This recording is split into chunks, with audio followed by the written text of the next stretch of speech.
Tekken Bloodline. So out of nowhere it feels like Netflix very kindly brought to the table this 3D anime adaptation based off the Tekken fighting games. In particular, this series is loosely based off the events of Tekken 3, where our main protagonist, Jin Kazama, sees his mother killed right before his eyes by a monster named Ogre.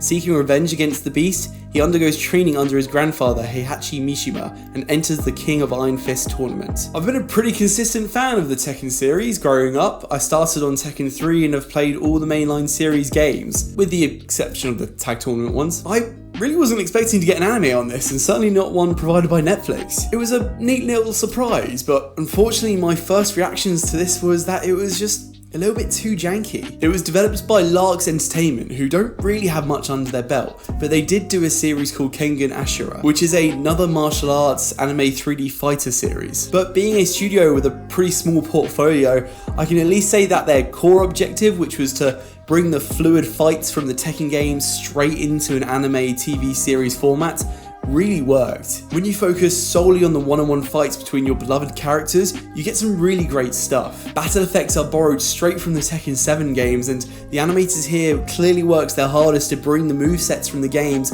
onto the show. Unfortunately, this show is just a little bit, I don't know what the word is, like too shallow. It's only 6 episodes, and each one being roughly 20 minutes, and the final episode is about 40% flashbacks. So putting all that together, you roughly only get about 2 hours of content. It's pretty hard to call this a TV show, to be honest. I feel like it might even work better as a movie. The animation, whilst great in the fight scenes, didn't really work in the areas in between. Mind you, I did eventually get used to it, but it did take a long time to get used to the lower frame rate movement, the janky shadows, and the rigid movements between some of the characters in certain scenes. Story-wise, I think it's pretty great. It's basically based off of Tekken 3, and being my first game, I might be a little bit biased, but I think it's a great story. It was just really great seeing some of these fighters develop their character outside of the fighting arena. Watching Jin when he was younger grow up, and watching his friendship between Hwoarang and Xiao Yu in the later parts of the episode was really great. This is a story based off of Jin and the Mishima family though, so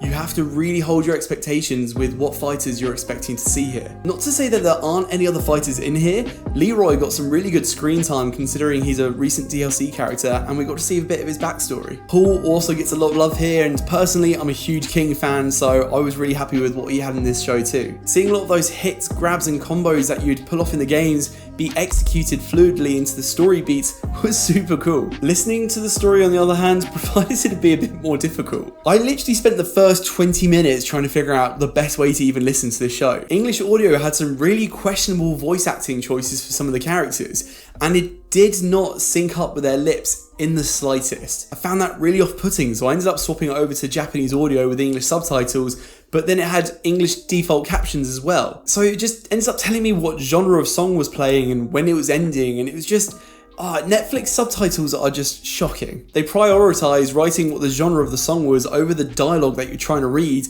and it gave you a split second to read it all before it jumped over into the next sentence. There was also just some lines that weren't translated at all, but I still think listening to it in its originally created Japanese audio works far better than that English dub. But pick your poison, I guess. So with a short story time and animation that didn't really work outside of the fights, plus audio that made this super hard to be accessible, I'd find this really hard to recommend to anyone that wasn't a Tekken fan already. I think if you've played the game, loved the fighters, and at least a little bit interested in the lore, then you'll get a kick out of this. But unfortunately, I just don't see this being a big deal to a bigger audience, which is a shame because the more people that know and love Tekken, the better. Fingers crossed that we'll get a sequel or a spin-off that focuses on some of the other characters, and hopefully this animation style will improve along the way as well. So yeah, Tekken Bloodline. Have you seen it? Let me know what your thoughts are down in the comments below. If you enjoyed this video, please feel free to leave a like and subscribe. It always helps me out. And as always, stay tuned for more reviews on movies, anime and video games. Until next time guys, take care.